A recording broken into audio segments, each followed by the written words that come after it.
Ladies and gentlemen, welcome back to another episode of the Hot Takes of Wrestling podcast with me. Sadly, Logan was unable to join me for this week's episode, so it'll be just me. I'm a little quiet because it's a little late and I've been kind of busy with a bunch of stuff, so I meant to record this earlier, but I had some stuff come up. But in the meantime, I got a couple things I do want to talk about. This isn't going to be a long episode. This is going to be more like a video, so a special video for you guys. I got a couple things I want to touch on. Probably one of the biggest shockers that's probably happened throughout this entire week of wrestling is the vision breakup, I guess you want to call it. And also, do you like my little barrier that I have? I'm just testing this out, so bear with me here. But this vision breakup has got a lot of people like questioning about what's next, if you want to say. I'm gonna actually center myself here.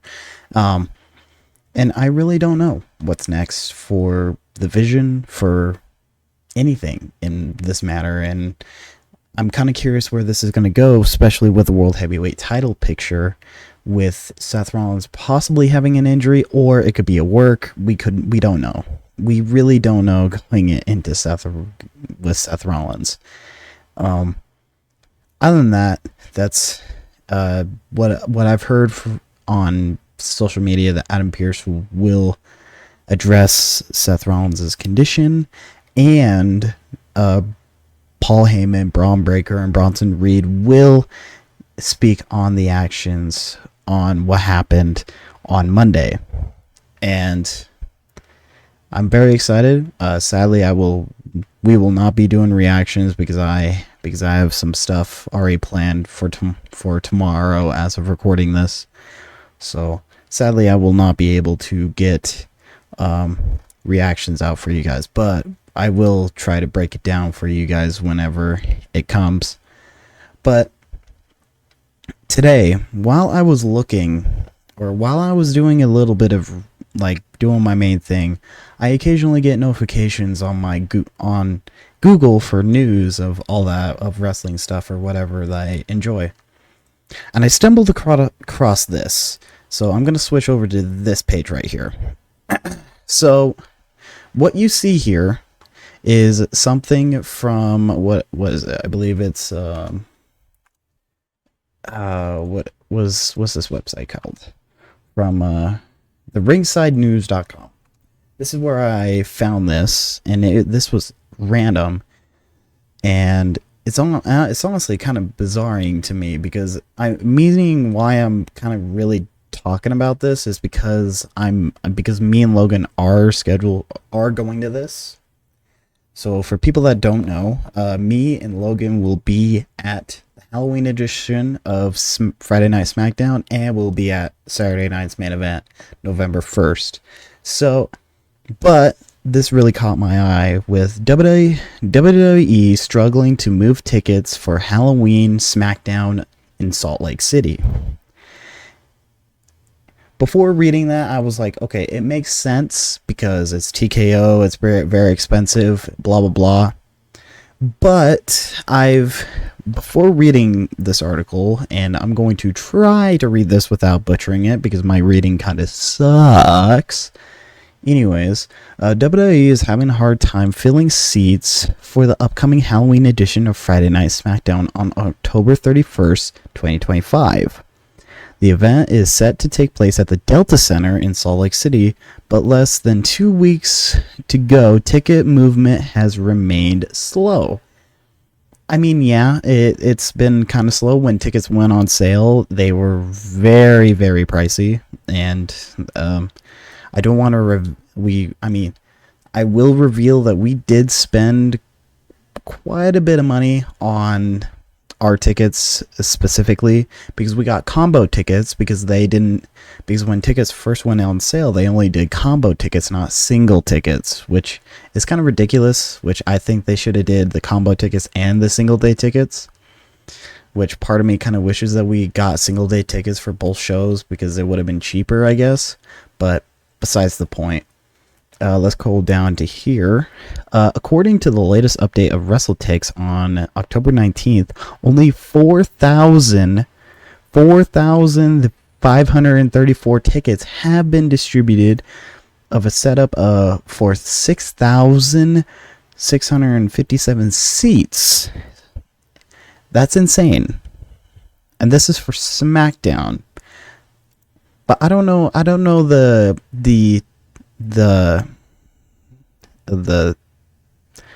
numbers for Saturday night's main event. I hope it reads it on this. That leaves nearly 2,000 seats still available. In effort to move more tickets, WWE has dropped the standard admission price from $50 to $40. I mean, the last time I checked, because the Delta Center does go through SeatGeek, the cheapest ticket, which is probably for single day, we're saying single day, not 2-day combo tickets, by the way, is roughly like $63. That's including fees. So I mean I get it with like the $40 and $50 margin right there, but it's still kind of pricey. And like lower bowl, it's like $100, and that's including fees. Let's move on here. They also removed a large portion of the upper deck seating to reduce prices across the lower bowl, signaling an aggressive effort to boost sales. I mean, hell, if they close off our section, I would love to get free seats to the lower bowl. I don't care. Anyways, this show is currently trending far below WWE's usual attendance numbers. Last time SmackDown came to the same venue was November of 2024. Sadly, I was not there. I wish I was there, but I was there in February of 2024. Anyways, the company drew 8,394 fans, nearly doubled the current count on. And to top that, WWE's year-to-date average attendance sits to 10,883, making this episode a negotiable outlier. I don't know what that says. I'm kind of ass at reading. With 12 days still remaining, there's a chance that it could turn around, but right now the signs suggest WWE may be dealing with a lukewarm local response for its Halloween event. Hopefully they really boost something, because it kind of makes here's the reason why I'm kind of like really paying attention about this, because this is my home state and I've been going to wrestling events for years. This will be my 6th and 7th time going to a wrestling event that came here in Utah. And it's I just don't want this for them, because usually mainly because of TKO. I just hope that TKO just be like, oh, Utah, they don't bring enough money, let's just not bring them any event. No, I don't want that to be the case, because I still want to go to wrestling without having to like, oh, if I want to go to wrestling so bad, I don't want to travel out of state and pay an arm and a leg to go see my favorite wrestlers or whatever. So I just really hope that they at least pick up or maybe lower the prices just a tad bit more so people can try to buy tickets. But so here's this tweet. This is on the post. WWE Friday Night SmackDown Friday. So this is only for Friday Night SmackDown, I'm guessing. Saturday Night's main event, I guess this is a complete whole different I guess statistic, or I don't know how to say that word. To Friday Night SmackDown, Friday, October 31st at 4:30 p.m. Delta Center, Salt Lake City, Utah. Available tickets 1,093 tickets. Available combo tickets is 193, which honestly that's kind of a lot. Current setup is 6,657. Probably set up for like how many people can attend. Tickets distributed 4,500, which, I mean, that's not a bad number, but I mean, I think that's, well, I mean, with 1,000 tickets still available, I think there's, I bet like a couple of, here, we'll just go on X real quick. Let's see, just to see this, 2,000 since the 204 since the last update, 12 days till the 12 days till the show. Your show 8. Oh, this was last time. How many people were there? It was 8,394 people. Cheapest ticket available is 40 down to 50. Move a bunch of upper deck listings. Price across the lower bowl has been reduced as well. Well, I mean, that's kind of good for people that want to experience the lower bowl. I have experienced the lower bowl, but with tickets being expensive now these days, that really, to be honest, the nosebleeds are not a bad option for the experience, to be honest. So I'm not really complaining about like where we're sitting. Like if we zoom in, into this post real quick, we'll zoom in real quick. So this is the layout. We will be sitting right here. This is where our seats are going to be. So we got great view of the ring, great view of the entrances, because the last time when we went, it was February 2024, and they still had the big LED screen that like curved around the arena. We were sitting right here, so it was, and like the LED screen curved, so it was really hard to look through the entrances. I mean, we still got a great center view to the ring. It was a great experience. We got to see The Rock. It was very cool. But it's just kind of insane to me that they're kind of struggling to distribute tickets. So I guess what they need to do is to try to build up the hype I mean, I get it. It's, let's see, we got 2 weeks until we actually go. Yeah, almost, well, hell, almost a week. So almost 2 weeks. So we got this next episode of SmackDown, and then the next episode will be Saturday night's main event and Friday night's SmackDown.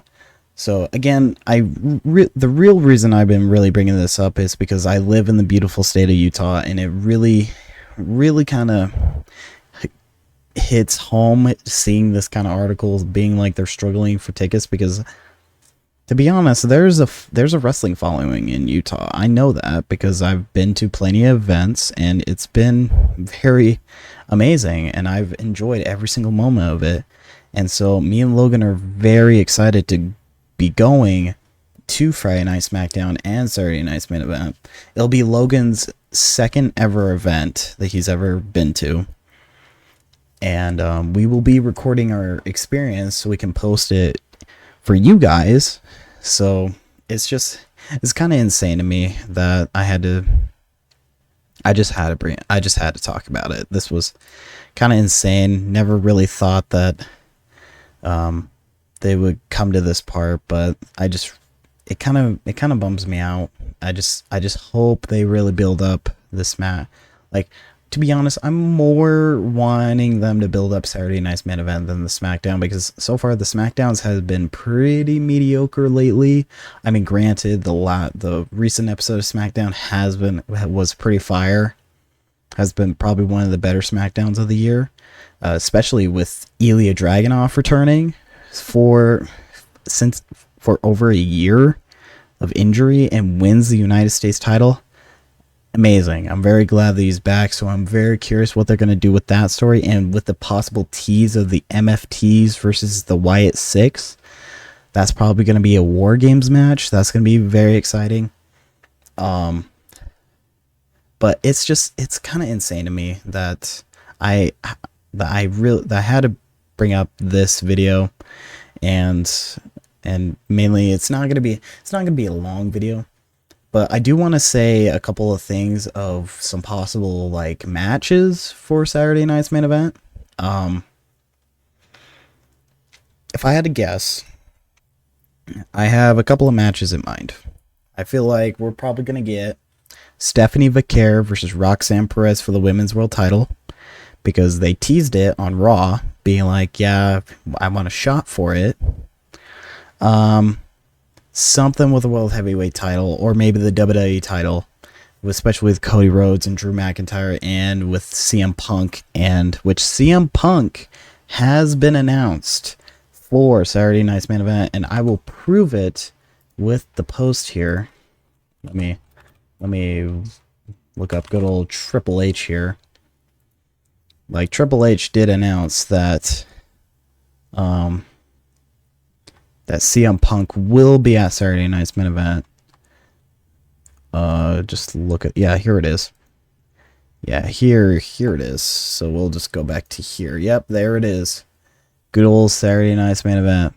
So CM Punk has been announced to be at Saturday Night's Main Event, even though he is the #1 contender for the World Heavyweight title. So I'm curious what they're going to do with it. I really, really, really hope that they at least give us a world title match, even if it's vacant or if it's against Seth Rollins. I really don't know what they're going to do with it.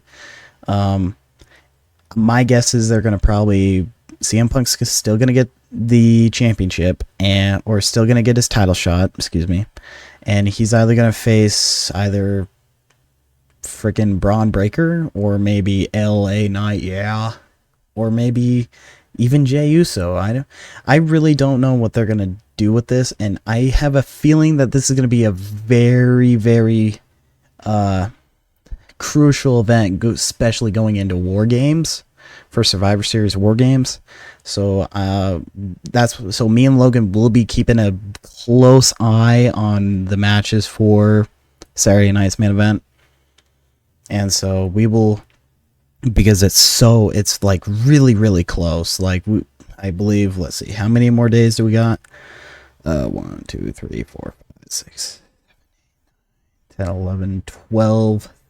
So we got 12 more days until SmackDown, and 13 more days until Saturday Night's Main Event. So hopefully they can build up a pretty decent card, and it's going to be the first ever, so for people that are confused, Saturday Night's Main Event will be streaming on Peacock, only on Peacock. It will not be on NBC, so hopefully it'll be not a lot of ads. Hopefully hopefully a decent size match card, like maybe like a 4-hour show. Try to treat it like a PLE, I guess, if you want to put it that way. Excuse me. But other than that, that's really, really it for what I have to say. I know this is a very short video, and I'm sorry that videos have been kind of lacking for the past few days. Life has been really catching up to both of us, both me and Logan. So again, I will not be streaming Monday Night Raw tomorrow night, because I got some other plans scheduled for during that time. So, but I will keep a good eye on what's going to be happening. Other than that, we will be keeping a really, really close eye on Saturday Night's Main Event and SmackDown for especially this episode of SmackDown and this episode of Raw, especially for Saturday Night's Main Event, because we are very stoked to be there, and we will be recording our experience, and we'll be sharing it with you guys, so we're very excited. Also, follow me on Instagram, Harley D Hansen 2002. It'll say that my account is private. I will maybe public or make it public. I don't know what the fuck I was trying to say. And also go follow our Discord server. We will do watch-alongs for the PLEs, because I know people don't want to pay $30 a month for the ESPN, which is fucking stupid. But anyways, we really appreciate all the love and support. And also, for people on YouTube, go follow us on TikTok. That's where the non-watermarked reactions are going to be on. And who knows? We'll maybe do some more with you guys. We are very excited. We've almost been doing this for a year, since February. And by the end of the year, we will do an end of year recap of what was our favorite matches. We're going to rank all the PLEs from worst to best. We are very excited for you guys to join us on this journey. So other than that, this has been the Hot Takes of Wrestling podcast. And I'm Harley. And sadly, Logan's not with me. But we will see you guys in the next episode of the Hot Takes of Wrestling podcast. See you guys.